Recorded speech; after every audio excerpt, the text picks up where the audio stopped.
번째 사건 체크포인트 짚어보죠. 이거 정말 충격적인 영상입니다. 마른 하늘의 날벼락. 송 기자 설명해 주시죠. 네, 이 고속도로에 갑자기 뛰어든 그 멧돼지와 차량이 정면 충돌하는 그런 아찔한 영상이 공개가 됐는데요.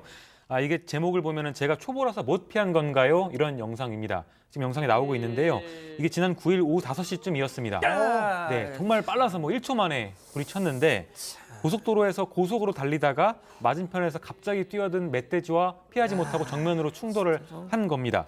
지난 9일 오후 5시쯤 경북 안동시의 고속도로였고요. 차량은 이 이후에 크게 파손됐고 충격으로 가드레일에 2차 충돌까지 했다고 합니다. 저 멧돼지가 처음 보인 순간부터 충돌하기까지 약 1초 정도밖에 걸리지 않았습니다. 최용진 리포터 지금 운전 몇 년 차입니까? 저는 한 10년 정도 됐습니다. 만약에 본인이 저 상황이었다면 예. 피할 수 있었을 거라고 보세요? 저도 영상 여러 번 돌려봤는데요. 전 절대 못할 것 같아요. 일단 급박한 순간에 피할 수도 없었던 것도 맞고 순간적으로 제가 판단을 했을 때 이거 오히려 핸들 더 틀면 위험할 것이다. 그렇죠. 이런 생각을 했을 것 같고요.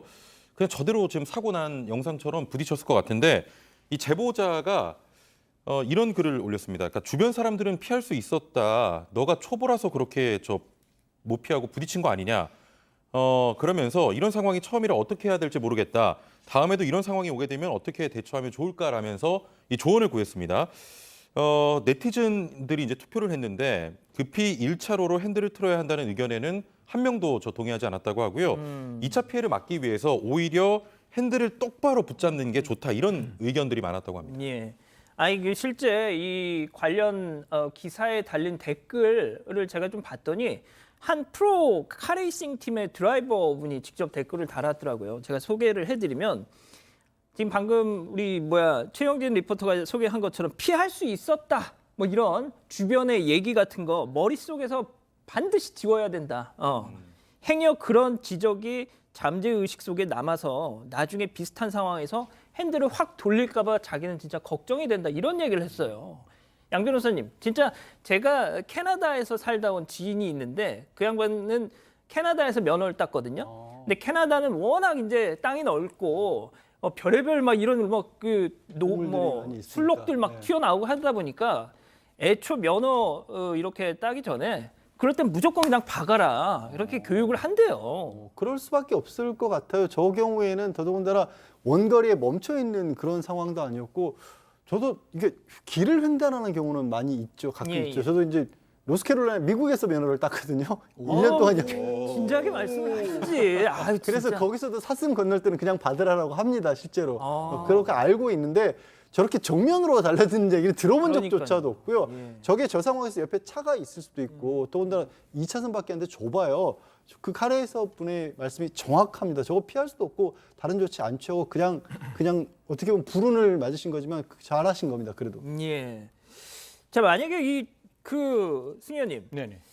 그 2008년도에 이게 다시 비슷한 얘기인데 아주 유명한 그 원로 축구인의 아들의 그 가족이 차를 타고 가다가 노루를 만나서 틀었어요. 그래서 그 가족 그 원로 축구인의 가족 그 아들 가족들이 다 이렇게 돌아가시는 게 좀 안타까운 사고가 있었거든요.